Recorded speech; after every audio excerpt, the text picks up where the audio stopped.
Bismillahirrahmanirrahim. Assalamualaikum warahmatullahi wabarakatuh. Alhamdulillahi rabbil alamin. Wassalatu wassalamu ala ashrafil anbiya'i wal mursalin wa ala alihi wa sahbihi ajma'in. Subhanaka la ilma lana illa ma 'allamtana innaka antal alimul hakim. Wa la hawla wa la quwwata illa billahil 'aliyyil 'azim. Allahumma la sahla illa ma ja'altahu sahla wa anta taj'alul hazna idza syi'ta sahla. Allahumma faqihna fid din wa 'allimna ta'wil. Allahumma zidna ilma amma ba'd. Alhamdulillah, syukur kepada Allah Subhanahu wa taala kerana kita diberikan kesempatan untuk bertemu dalam majlis ilmu dalam keadaan kita diberi kesihatan. Yang tidak sihat, yang sakit, kita doakan mudah-mudahan Allah Ta'ala memberikan kesihatan yang berpanjangan kepadanya dan mereka menerima kesakitan itu sebagai satu daripada ujian Allah Subhanahu wa Ta'ala. Mudah-mudahan Allah Subhanahu wa Ta'ala memberi taufik dan hidayah kepada kita semua, insya-Allah. Tuan-tuan muslimin dan muslimat yang dirahmati Allah, kita menyambung lagi bicara kita pada muka surat 49 di bawah tajuk dahsyatnya sakratul maut dan yang mesti dilakukan saat itu. Kita berada pada perenggan yang kedua. Qala musannifu rahimahullahu ta'ala wa nafa'ana Allah bi'ulumihi fi darain. Luqmanul Hakim berpesan kepada anaknya. Jadi Luqmanul Hakim ni adalah orang soleh yang hidup dia pada zaman Nabi Allah Sulaiman. Ini hidup pada zaman itu. Allah Ta'ala memberikan dia kehebatan kerana kata-kata hikmah dia. Dia orang soleh tapi orang kulit hitam. Bukan macam kita, tuan-tuan, orang kulit hitam, tak cantik orangnya. Orangnya tak cantik, tapi kata-kata hikmah dia tu hebat. Sehingga kan dia ni orang soleh, diletakkan dia satu surah di dalam Al-Quran, cerita Luqman Al-Hakim, bagaimana wasiat dia kepada anak dia, yang menjadi pengajaran kepada kita kalau kita baca, kan?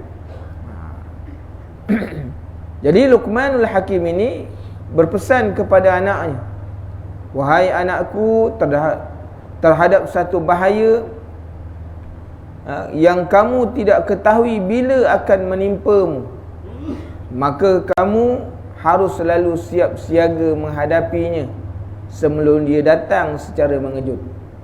Ini apa yang dia nak pesan ni? Iaitu kematian. Dia nak pesan kepada anak dia ni ialah berkenaan dengan mati. Mati ni kita kena siap sedia, tuan-tuan. Kan ini kematian ini dalam ilmu Allah Subhanahu wa taala. Kan? Masalah mati ni ialah dalam ilmu Allah. Manusia tak tahu bila dia akan mati, tapi yang pasti kullu nafsin za'iqatul maut. Setiap yang bernyawa pasti akan mati. Oleh kerana mati ni tidak memberikan apa-apa tanda dah. Datangnya secara mengejut, walaupun pada hakikatnya orang yang nak sampai kematian ini dia boleh lihat lah dengan tanda-tandanya kalau dia meningkat kepada umur tua, kan? Dengan berubahnya rambut, dengan hilangnya semua kekuatan panca indera yang 7, kan? Ini kalau orang yang lanjut dekat usia. Maknanya dia boleh lihat dah bahawa kematian tu semakin hampir. Berubahnya kulit daripada tegang menjadi kendur, kan? Maka itu semua adalah sebagai tanda. Tapi ada juga orang yang kematian menjemput dia muda lagi. Dia belum masuk umur tua, dalam keadaan remaja dan sebagainya. Sebab tu Luqmanul Hakim ini mengingatkan kepada kita, kepada anaknya, walaupun secara khusus lafaznya khusus tapi maknanya adalah menunjukkan kepada am, iaitu kepada ramai. Kan? Supaya bersedia-sedia dengan kematian. Kerana mati ni tak datang. Tak semestinya kita mati ni waktu kita sakit. Berapa ramai orang yang sakit tak mati-mati, tuan-tuan. Kan? Ada bekas imam saya meninggal lagi ni. Lama terlantar di hospital. Kan? Hampir 2 bulan terlantar di hospital. Kena serangan virus, kita tak tahulah apa kan. Lama, setelah 2 bulan baru mati. Allah Ta'ala menyemput dia. Mudah-mudahan kesakitan yang diterima mengkifarahkan dosa-dosanya. Sebab Rasulullah SAW memberitahu bahawa sakit itu mengkifarahkan dosa. Jadi tuan-tuan muslimin dan muslimat yang dirahmati Allah, umurnya muda lagi, baru umur 32 tahun, dalam keadaan muda. Jadi orang tak boleh menyangka, tuan-tuan. Kan? Ada orang yang segar-begar, sihat, kan? Allah Ta'ala takdir besok dia mati, tidak melalui sakit. Ada orang yang kaya raya, bukan mestinya orang yang miskin saja yang menderita sakit. Menderita maknanya dengan sebab kesukaran hidup, dia mati cepat. Ada orang yang hidup senang-lenang, mati. Jadi tuan-tuan muslimin dan muslimat yang mengingatkan kepada kita, mati ni dia tidak menunggu masa. Allah Ta'ala menetapkan kematian ni supaya semua orang, supaya oleh kerana kenapa Allah Ta'ala rahsiakan mati ni kepada manusia, supaya manusia, Allah Ta'ala nak melihat mana hamba-hamba dia yang ingat dan lalai kepada pada Allah Subhanahu Wa Ta'ala. Sebab tu kita kena ambil ingatan selalu. Dan disebutkan bahawa pada saat seorang menikmati kesenangan di suatu tempat yang sangat nyaman, ada orang dalam keadaan dia pergi rehlah ke, tengah makan angin, tempat yang hebat, sering justru itu merasa cemas dengan kemungkinan datangnya serangan mendadak daripada orang lain yang akan merosakkan suasana kegembiraan. Kecemasan itulah yang kemudian mendorongnya untuk selalu berwaspada. Sebab tu Allah Ta'ala rakamkan dalam Quran, kan? Sebab tu kita tak boleh rasa aman, tak boleh rasa senang dengan kehidupan ini, kerana bahaya sentiasa menanti kita di mana-mana je, kan?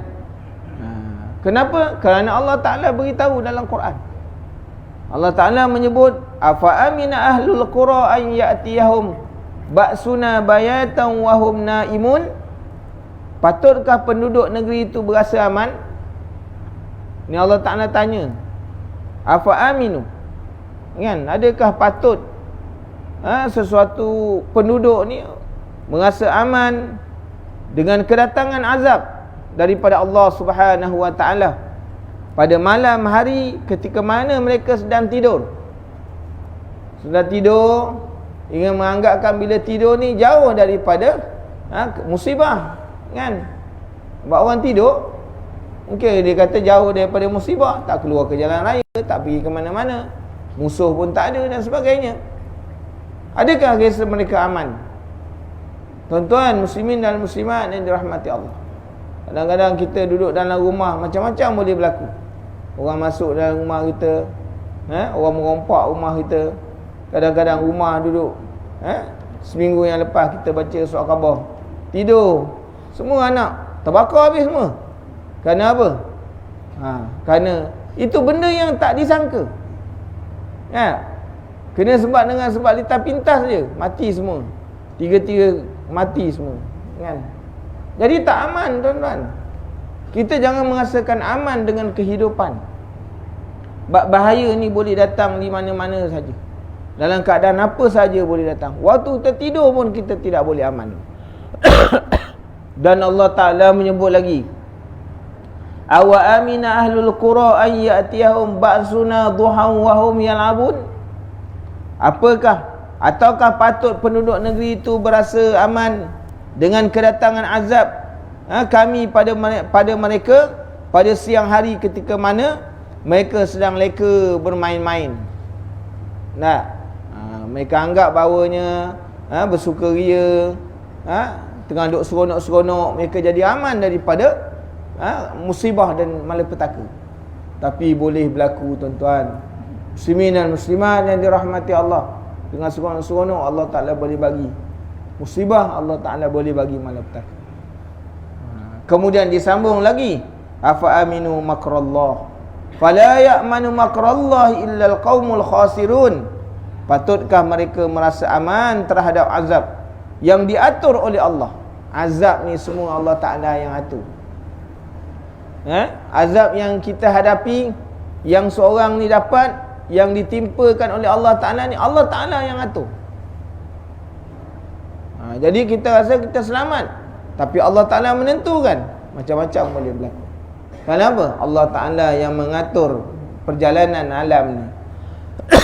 Sebenarnya tidak ada yang berasa aman. Tengok Allah Ta'ala kata apa? Fala ya'manu makrallahi illal qaumul khasirun. Tidak ada orang yang akan merasa aman daripada azab Allah, itu kecuali orang-orang yang rugi. Orang-orang yang rugi, hidup dekat atas dunia tak taat dengan Allah, buat maksiat, buat kejahatan, buat kemungkaran. Ni orang yang tidak akan aman daripada azab Allah Subhanahu Wa Taala. Jadi dengan sebab itu tuan-tuan, sebab orang beriman, Rasulullah sallallahu alaihi wasallam menyebut orang beriman, orang taat, untung mereka berada dalam keuntungan. Kalau diberi sakit, kerana itu kebaikan untuk dia. Kalau diberi musibah, itu kebaikan untuk dia.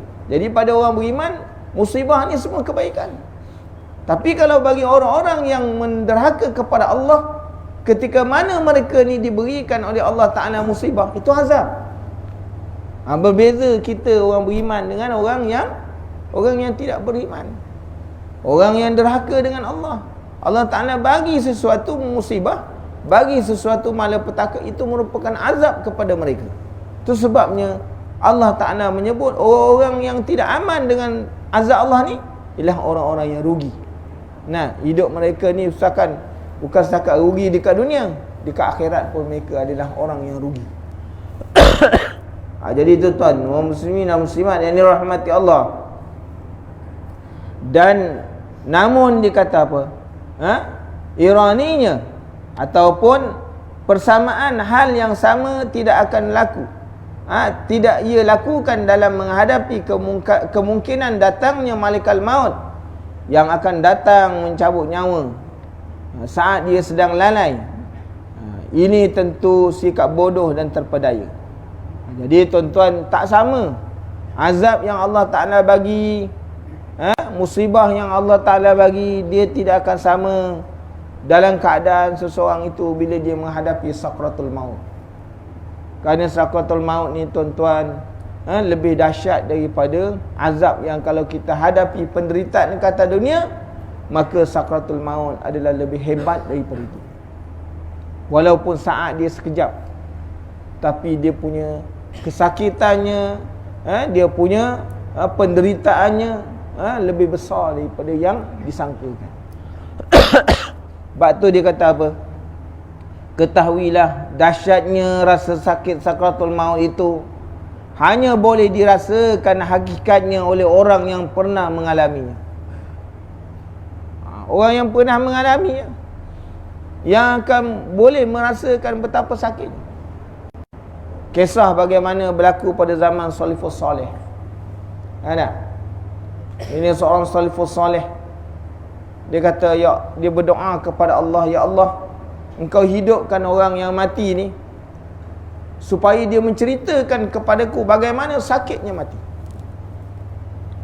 Dia berdoa, Allah Ta'ala perkenankan, sebab dia seorang wali. Ni berlaku pada cerita orang-orang solehin, orang-orang soleh. Dia pergi tanah kubur, dia pergi semayang 2 rakaat, dia munajat dengan Allah supaya Allah Ta'ala bangkitkan. Kan? Allah Ta'ala hidupkan, keluarkan daripada dalam kubur tu satu mayat. Kemudian dia pun tanya, bagaimana penderitaan sakitnya mati? Dia kata, wahai Fulan bin Fulan, dia kata, sakitnya mati, aku dah dikebumikan dah 40 tahun di dalam kubur, Tetapi sampai hari ni aku dibangkitkan untuk bercakap dengan kau, aku masih rasa sakit lagi mati. Tonton gambar tak? Dia dah mati 40 tahun dah dalam kubur, masuk dalam kubur.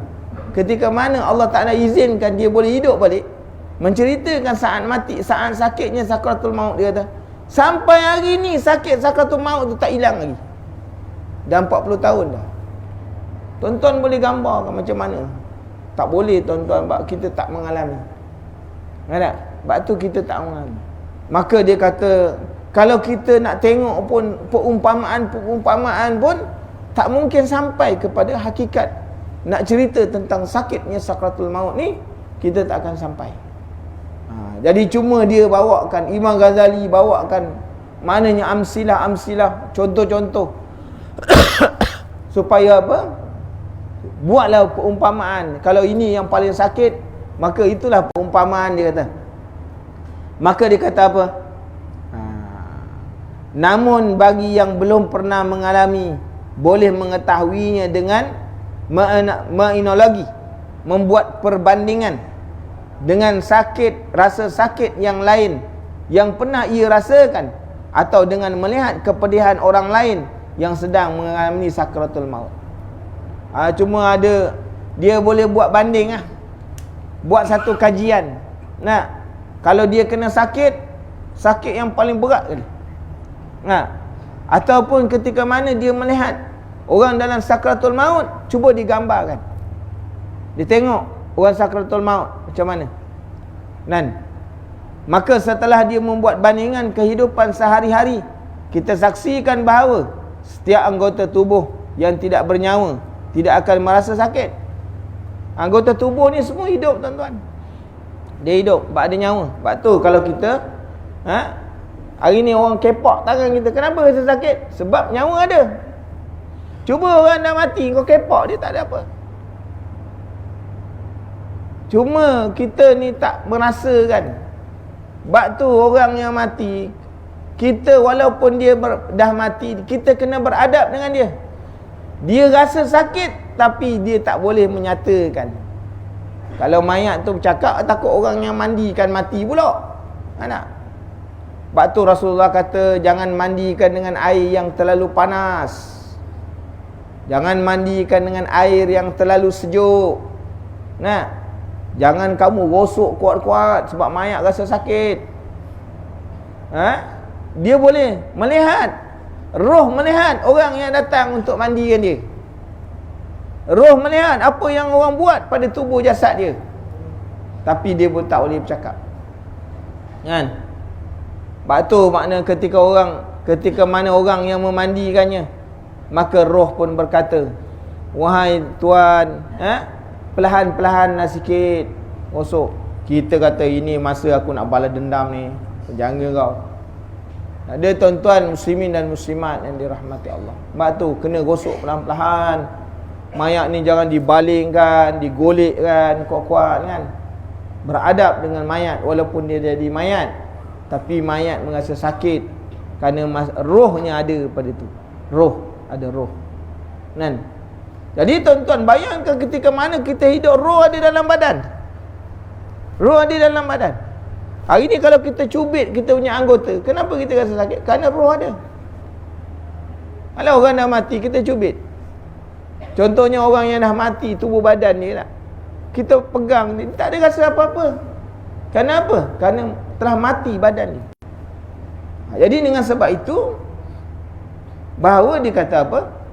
Maknanya kehidupan sehari-hari ni kita saksikan bahawa setiap anggota yang tak bernyawa tidak akan merasa sakit. Sebab tu kalau sekiranya orang dipotong kaki dia, cuba kaki dia kita baling apa, tak ada apa-apa. Orang yang kakinya telah dipotong, dia tak mengadu sakit apa, telah terpisah daripada tubuh badan. Kerana pada waktu itu yang dipotong tak ada lagi. Di sana nyawa dah tak ada lagi dah. Jadi tuan-tuan, kuku kita potong, kalau tak kepit sampai ke daging, kenapa kita rasa sakit? Kita mengadu kerana dia hidup. Kan? Hidup dengan adanya nyawa. Jadi dengan sebab itu, bahawa dia kata, dan bila memiliki nyawa, maka ia akan merasakan sakitnya. Sakitnya ialah nyawa atau jiwa. berada ke dalam badan kita. Misalnya dia kata misalkan ada anggota tubuh yang terluka atau terbakar, pengaruhnya akan menjalar kepada nyawa dan sesuai dengan kadar rasa sakit yang menjalar ke nyawa. Sebesar itu pula rasa sakit yang dialami oleh seorang. Bak kita tengoklah apa-apa lah. Ni misal dibawa oleh Imam Ghazali. Derita rasa sakit itu lalu menjalar ke daging, darah dan anggota-anggota tubuh badan yang lain. Contohnya kalau terbakar, orang naik motor tuan-tuan, kalau sekiranya dia aksiden lah, maka ni kena dengan jalan raya, habis ni dia rasa sakit. Waktu disentuh, seluruh badan akan rasa sakit. Sebab apa? Banyak nyawa ada. Cuba mati, tak ada benda. Patah reyuk pun tak apa, tuan-tuan. Jadi ini nak ingatkan kepada kita lah, tidak ada penyakit yang langsung mengena ke nyawa kecuali penyakit tertentu. Jika ada salah satu penyakit langsung mengarah ke nyawa dan tidak tersebar ke bahagian-bahagian tubuh yang lain, maka betapa pedih dan kerasnya rasa sakit tersebut. Kita sakit gigi, semua anggota dia rasa sakit. Kenapa apa? Sakit gigi je. Sakitnya di atas, tapi kenapa kaki rasa sakit? Badan rasa sakit. Kenapa? Kerana nyawa ada nyawa. Kan? Maka sakratul maut adalah ungkapan tentang rasa sakit yang menyerang dasar nyawa atau jiwa dan menjalar ke seluruh bahagian nyawa itu, sehingga tidak ada satu pun daripada bahagian-bahagiannya yang terbebas daripada rasa pedih tersebut. Sebab tu bila ada nyawa, gigi sakit, mulut akan kata, tangan akan rasa, kaki akan rasa, badan akan rasa, semua akan rasa. Kerana apa? Nyawa ada. Ada nyawa lagi. Maka rasa sakit kerana tersusuk duri misalnya hanya menjalar ke bahagian jiwa yang terletak pada anggota tubuh yang terkena tusukan itu je. Contohnya kaki kita tertusuk duri, kita akan rasa sakit dia pada tempat, tempat bawah tapak kaki kita ke, di kaki kita ke. Sementara pengaruh luka bakar begitu keras kerana bahagian-bahagian api menyambar ke seluruh tubuh, sehingga semua bahagian tubuh yang ada di dalam atau di luar ikut pula merasakannya. Kalau badan terbakar, yang terbakarnya kulit, tapi badan terasa, dalam terasa perit dan sebagainya lah. Ini perumpamaan.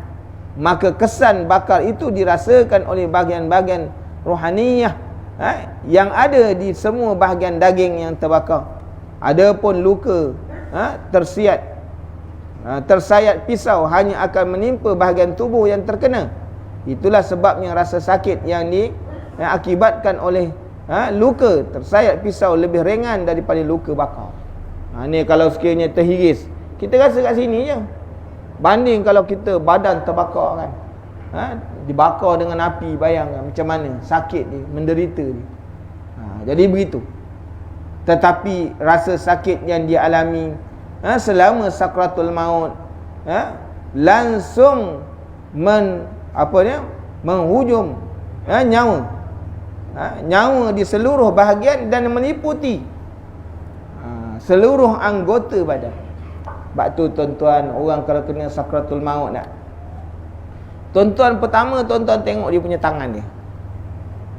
Waktu sakratul maut ni tuan-tuan tengok, orang bila sakratul maut pertama, dia punya jari-jari dia akan menggenggam. Nak? Dia akan menggenggam. Kerana tuan-tuan, ni roh nak cabut dia punya nyawa tau. Roh nak cabut dia tubuh badan tau. Bayang tau. Itu kalau orang-orang yang baik tau. Bagaimana orang yang kalau dia buat maksiat, roh ketika mana diperintah oleh malaikat maut suruh keluar, dia tak nak keluar. Dipukul dia lari kepada tempat-tempat. Lari dia. Nak keluar daripada kaki, kaki tidak mengizinkan. Allahu Akbar. Nak lari, nak keluar daripada tangan, tak diizinkan. Bagaimana tuan-tuan? Waktu orang tengok. Yang keduanya, kalau kita lihat orang dalam sakratul maut ini, semua kulit-kulit dia kan, maka akan jadi berkedut. Kerana sakratul maut ni dahsyat. Merekut. Satu, dia menggenggam, sehingga maknanya kulit-kulit ni jadi berkedut. Kerana sakratul maut dahsyat, tuan-tuan. Kan? Dahsyat. Sehingga ada yang berbuih-buih mulut. Kan? Ada yang sampai terkeluar lidah. Kan? Ada yang sampai maknanya terbeliak mata. Kenapa? Sakit sakratul maut. Ni kita boleh lihat. Kita gambar, boleh tengok orang orang meninggal dunia, maka kita akan tengok berbagai-bagai rupa bentuk mayat. Cukuplah dengan kita melihat orang yang meninggal dunia ni, ketika mana dia saat dia mati, menjadi iktibar kepada kita. Kalau kita mati punya ni, dengan amalan yang tak ada. Kan? Bayangkan. Rasulullah sallallahu alaihi wasallam menggambarkan dua je. Orang sakratul maut ni tuan-tuan, dua je. Cukuplah dengan dua ni menjadi ingatan kepada kita. Pertama, orang yang menghadapi sakratul maut ni, dia akan rasa lapar dan dia akan rasa dahaga. Sehingga kan Rasulullah sallallahu alaihi wasallam menyebutkan, dahaganya orang yang sakratul maut, dibawakan air seisi dunia lalu dituangkan dalam perut dia, nasaya tidak akan hilang hausnya. Jadi tuan-tuan bayang, dibawakan air seisi dunia. Hari ni kalau kita haus, kita minum sikit, hilang haus. Tak? Orang sakratul maut haus yang bersangatan. Itu yang pertama. Yang keduanya, orang yang sakratul maut, dia akan menghadapi lapar yang bersangatan. Sehingga kan kalau dituangkan makanan yang ada seisi dunia, nasaya tidak akan hilang lapar dia. Tuan-tuan gambar tak macam mana? Kita lapar, kita makan tak kenyang-kenyang. Macam mana kan? Ini seisi dunia punya makanan isi kat dia. Dia tidak akan hilang lapar. Maka pada waktu itulah digambarkan di dalam hadis ketika orang sakratul maut, maka pada waktu itu syaitan akan menyerupa. Kalau sekiranya suami yang meninggal dunia yang dalam sakratul maut, maka isteri akan menyerupa. Iblis, syaitan akan menyerupai isteri dia, membawakan wadah makanan, bawakan bekas makanan, bawa bekas air. Abang nak minum? Nak? Sebab tu tuan-tuan muslimin dan muslimat yang dirahmati Allah, saat yang paling getir orang dalam sakratul maut, itulah cubaan. Cubaan dia tu, itu saat yang paling getir. Jadi tuan-tuan muslimin dan muslimat yang dirahmati Allah, bukan setakat maknanya menghadapi sukarnya mati ni, ada ujian waktu sakratul maut. Anak-anak, syaitan akan menyerupai anak-anak, bawakan bekas minuman. Ayah nak minum? Nak? Ayah sujud pada saya. Allahu Akbar. Bagaimana Barsisah, Allah Ta'ala mencabut nyawa dia dah. Ketika mana dia tengah disalib, tengah dipalang, menderita tak tahan sakit. Lalu syaitan datang jumpa dia. Wahai Barsisah, hari ini tidak ada siapa yang boleh melepaskan kau daripada penderitaan kau, melainkan aku. Kau nak aku tolong? Kan? Boleh aku tolong, tapi dengan syarat engkau angguk je pada aku, sujud pada aku, nasaya aku. Ketika mana Barsisah nak dilepaskan, nak diberi air, dia angguk, lalu Allah Ta'ala cabut nyawa dia. Maka ibadatnya 1000 tahun punah, tuan-tuan, punah. 1000 tahun punya ibadat punah. Tuan-tuan muslimin dan muslimat yang dirahmati Allah, ujian yang paling besar ketika mana orang nak mati. Sebab tu kita tengok, mati ni bukan setakat mati je, ujian ni ada. Ujian ketika sakratul maut ni besar. Bayangkan kalau hidup hari ni kita tidak ada amalan yang boleh membantu waktu kita nak mati. Tidak ada maknanya amal-amal baik yang boleh nak membantu kita nak mati. Jadi kita bayangkan tuan-tuan Muslimin dan muslimat yang dirahmati Allah. Maka orang yang bersangkutan merasa dirinya ditarik dan dicabut. Ketika mana orang nak mati ni, tuan-tuan, diceritakan oleh Imam Ghazali, umpama dia kata apa? Dicabut daripadanya, dari setiap urat nadinya. Saya bila cek doktor sahkan ada batu karang, kan? Jadi nak pergi nak buat operate lah batu karang. Kawan-kawan duk cerita dia masukkan saluran, dia masukkan tiup tu dekat kemaluan kita. Dia masukkan macam tu, gerun dengar, kan? Langsung hilang batu karang. Lepas tu nanti dia kata kalau dah masuk dia tembak, dia cabut wire tu, dia main rentap je. Lagi takut. Lala tak buat sampai sekarang. Biarlah kau duduk dalam, kira sedekah ajalah. Tuan-tuan. Baru kita dengar kita dah takut, kan? Orang yang dah pernah buat dia kata Allah sakit ustaz, dia pula menyakitkan kita, kan? Lagi kita tak berani. Kita pun bukan berani benar. Ini hati kecil juga. Allah kata tak jadi lah nak buat, kan? Doktor yang bagi ubat kata bila ustaz nak buat, tak apalah nanti dululah. Kalau saya dah mati besok buat ke kena, kan? Jadi tuan-tuan muslimin dan muslimat yang dirahmati Allah, itu benda yang kecil. Kita bayangkan kalau sakaratul maut, urat-urat nadi kita direntap ketika mana nyawa nak keluar ni, nyawa direntap. Kalau orang baik, nyawanya keluar secara perlahan, secara rileks keluar. Bayangkan orang yang tak ada amalan, buat mungkar, buat maksiat, nyawanya rohnya dipukul, direntap untuk keluar daripada tubuh badan ni. Ibaratnya tuan-tuan ada jari ni, kan? Orang cabut hidup-hidup jari ni supaya dia terpisah dari tubuh badan. Macam mana? Kita nampak. Dulu kita cerita, kalau orang cerita zaman Jepun, dia ambil mana plier, dicabut kuku kita tu hidup-hidup. Kita hidup-hidup dicabut. Bayangkan tu, sakit tak sakit? Ini bau kuku kalau nyawa. Tengok. Kemudian dia kata apa? Urat saraf, persendian dan urat saraf, persendiannya, sendi, dan juga pada setiap akar rambut dan kulit kepala sehingga ke hujung kaki.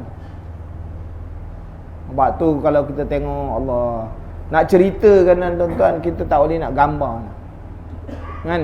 Orang sakaratul maut ni kadang-kadang, bila dia menahan sakaratul maut tu, kaki dia kalau dah lurus, kan, dia dah tegang macam tu, nanti bila dia dah meninggal dunia, nyawa dah keluar, nak supaya kita patahkan balik, kan, memang susah tuan-tuan.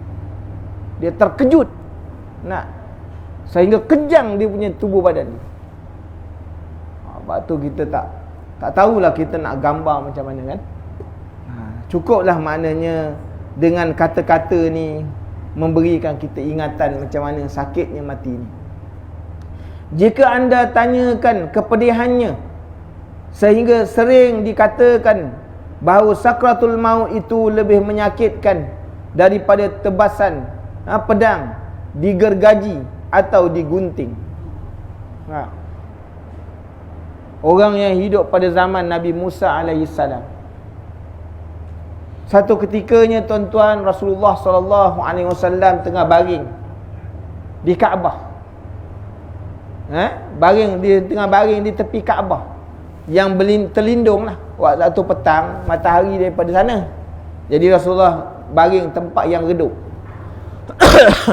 Jadi terlindung, Rasulullah baring kat tu. Tiba datang para sahabat, "Ya Rasulullah, kau doalah kepada Allah Subhanahu Wa Taala. Hari ni orang Islam menderita teruk ya Rasulullah. Mereka dizalimi oleh orang Mekah, orang kafir. Mereka dizalimi. Doalah kepada Allah Ta'ala supaya orang-orang kafir ni Allah Ta'ala musnahkan terus." Berubah muka Rasulullah sallallahu alaihi wasallam. Kata Rasulullah, Tidakkah engkau ketahui orang-orang yang hidup yang menjadi pembantu kepada Nabi Musa alaihi salam, mereka menderita lebih teruk daripada itu. Tangan mereka ditarik hidup-hidup sampai tercabut. Badan mereka, di kepala mereka digergaji daripada atas sampai ke bawah, hidup-hidup. Digergaji kepala mereka, hidup-hidup gergaji. Kalau hari ni engkau setakat kena zalim, kena halau, kena cemuh, aku tidak akan berdoa kepada Allah Ta'ala. Tuan-tuan, orang hidup zaman Nabi Musa teruk. Kan? Dibakar besi panas, letakkan dekat daging sampai tercabut semua daging-daging daripada badan. Allahu Akbar. Kalau hari ni kita kata susah, tuan-tuan, kan? Orang yang menderita pada zaman tu lebih susah. Tidak sekali mereka berganjak daripada iman dan takwa kepada Allah. Ni cerita, tuan-tuan, kan? Muslimin dan muslimat yang dirahmati Allah.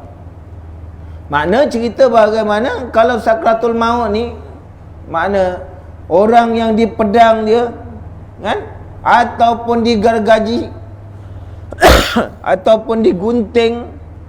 Bayangkan ketika mana Masyitah pada zaman Fir'aun, Masyitah pada zaman Fir'aun dibakar, makna dia air direbus dalam satu kawah yang besar yang tengah mendidih. Bayangkan pada waktu itu kata Fir'aun, terjun kamu dalam dia. Nah, tuan-tuan bayangkan, ni kawah bukan kawah kecil, kawah besar, kan? Terjun. Sehingga pada waktu nak terjun ni, Masyitah kata, nampak terjun ni mati ya? Pada waktu itu dia telah mengendong anak dia yang kecil. Maka anak yang kecil itu berkata, wahai ibu, terjun kamu, jangan berbalik ke belakang, kerana kita berada dalam keadaan yang benar. Anak bercakap tak? Terjun dia, mati. Air panas, tuan-tuan, air panas, bukan air sejuk. Air yang tengah mendidih, kan? Kita kalau kena air panas, tengah buat teh, tercurah air panas macam mana? Itu sikit, ni masuk terus. Bayangkan, nyawa tercabut daripada badan. Allahu Akbar, tuan-tuan. Muslimin dan muslimat yang dirahmati Allah. Kemudian sebab sakit yang dirasakan oleh tubuh akibat tebasan pedang itu terjadi kerana hal itu berhubung dengan jiwa. Sebab nyawa ada dalam badan kita. Jiwa kita ada. Bayangkan bagaimana kalau hal itu langsung dirasakan oleh jiwa. Mana kalau sekiranya badan kita, nyawa kita ada. Nah, hari ni orang letak ni, ambil pedang, dia keluar-keluar. Bagaimana? Kalau dia tak ada nyawa, tak apa, buat apa buat, kan? Tak ada masalah, kan? Orang buang ke, orang terajang ke, tak ada masalah. Kenapa? Dah tak ada nyawa lagi dah. Kalau seseorang yang dipukul masih boleh berteriak kesakitan, hal itu kerana masih adanya sisa kekuatan dalam hati dan lidahnya. Sedangkan suara jeritan orang yang sudah mengalami sakratul maut tidak dapat didengari. Itu tunjuk bahawa orang mati sebenarnya mereka merasa, kan? Sebab tu ketika mana dalam peperangan Uhud, Rasulullah sallallahu alaihi wasallam mencempakkan mayat-mayat orang kafir ni dalam satu perigi. Lalu Rasulullah pun berkhutbah, wahai orang-orang, wahai musuh-musuh Allah, hari ini engkau akan melihat apa yang Allah Ta'ala janjikan pada hari ini adalah sesuatu yang benar. Nah, kamu akan menerima azab daripada Allah dengan sebab keingkaran kamu. Para sahabat tanya, ya Rasulullah, kau cakap ni dia dengar ke? Dia dengar dalam keadaan dia tak boleh nak balas balik. Dia dah melihat dah. Dah melihat dah apa dia. Tuan-tuan, orang-orang ni dah melihat dah dengan nyata, kan? Sebab tu dia kata, Rabbana absarna wa sami'na. Ya Allah, ya Tuhan kami, kami dah dengar, kami dah lihat. Farji'na na'mal salihan. Kembalikanlah kami untuk buat amal soleh. Maka Allah kata tak boleh. Hidup sekali. Ada. Yang dulu dinafikan ketika mana hidup, yang dulu didengar ketika mana hidup, bila dia kembali kepada Allah, Allah Ta'ala kata orang buat jahat akan menerima azab. Sekarang dia dah lihat depan mata dia. Tiap-tiap hari di dalam kubur mereka diazab oleh Allah Ta'ala. Tuan-tuan, orang yang buat amalan, tiap-tiap hari di dalam kubur dia akan mendapat nikmat daripada Allah. Dia dah lihat pada waktu tu. Sebab tu orang yang berdoa ketika mana dia masuk di dalam syurga, Allah Ta'ala bagi nikmat. Kan? Ada doa dia yang tidak dikabulkan oleh Allah Ta'ala di dunia, tapi diberi di akhirat. Maka dia kata, ya Allah, ni apa ni? Ni beri sebab apa ni? Inilah doa kamu yang kami tidak perkenankan di dunia, kami simpan di akhirat. Ya Allah, kalau macam ni hebat, kenapa semua kau jangan, lebih baik kau jangan perkenankan, kan? Bagi saja ke akhirat. Sebab dia tak nampak kita hari ni berdoa, kita hendak cepat. Kita hendak cepat. Yang lebih malang lagi bukan setakat nak cepat, tak doa langsung. Kalau orang minta nak cepat tu ala kulli hal juga. Ini yang malas sangat nak berdoa.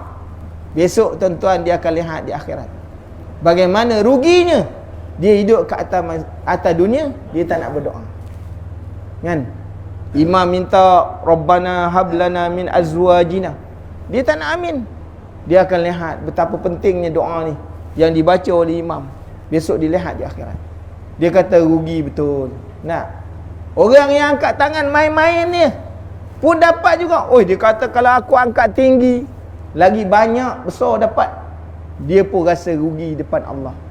Bayang tuan-tuan muslimin dan muslimat yang dirahmati Allah. Sebab tu hari ini kalau kita masih hidup, ini merupakan nikmat dan peluang yang besar kepada kita. Nikmat dan peluang yang besar kepada kita untuk buat ibadat. Jangan tunggu-tunggu tuan-tuan muslimin dan muslimat yang dirahmati Allah. Kematian dia tak ada memberi makna kepada kita isyarat. Kan? Kematian tidak memberi isyarat kepada kita. Kalau seorang yang dipukul masih boleh berteriak kesakitan, maka kerana ada sisa dengan lalang hati dan lidahnya, sedangkan suara jeritan yang sedang mengalami sakaratul maut tidak dapat didengari oleh kerana rasa sakit yang amat sangat, dan rasa sakit itu telah memuncak dan menebus ke dasar hati. Akibatnya kekuatan tenaga menjadi hilang, semua anggota tubuh melemah dan sudah tidak ada lagi daya sama sekali untuk berteriak minta tolong. Minta tolong pun tak ada tuan-tuan, orang tak dengar. Orang dalam sakaratul maut minta tolong, dia jerit sakit, orang tak boleh dengar apa yang dia jeritkan. Tak ada apa tuan-tuan, tak ada faedah. Sebab tu hari ni sementara kita boleh menjerit ni lah, tuan-tuan dengar lah apa yang kita baca ni, tuan-tuan dengar lah. Jangan masuk dalam telinga kanan, keluar telinga kiri. Kerana ada Rasulullah SAW memberitahu, kamu jangan jadi seperti manusia yang apabila sesuatu terima, tidak menghinggap di dalam kepala dia. Masuk telinga, keluar telinga. Jangan jadi manusia yang macam tu. Maknanya sesuatu peringat tidak terhinggap di dalam kepala dia. Kalau tak terhinggap ni payah kita. Hari ni kita dengar, biarlah kita dapat sikit, tapi biar benda tu lekat jadi ingatan dalam kepada kita, supaya kita nak kembali kepada Allah Subhanahu Wa Taala. InsyaAllah nanti kita sambung lagi tentang cerita bagaimana dahsyatnya sakaratul maut ini tuan-tuan muslimin dan muslimat yang dirahmati Allah. Bismillahirrahmanirrahim.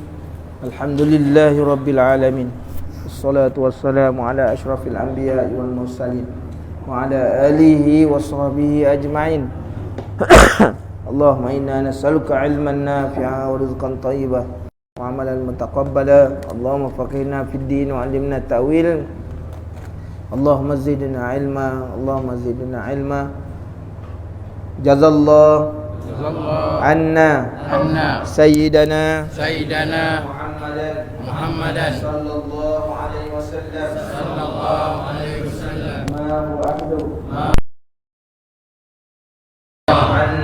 عنا سيدنا محمدا صلى الله عليه وسلم ما هو أهله جزا الله عنا سيدنا محمدا صلى الله عليه وسلم ما هو أهله ربنا آتنا في الدنيا حسنة وفي الآخرة حسنة وقنا عذاب النار صلى الله على سيدنا محمد وعلى آله وصحبه وسلم والحمد لله رب العالمين.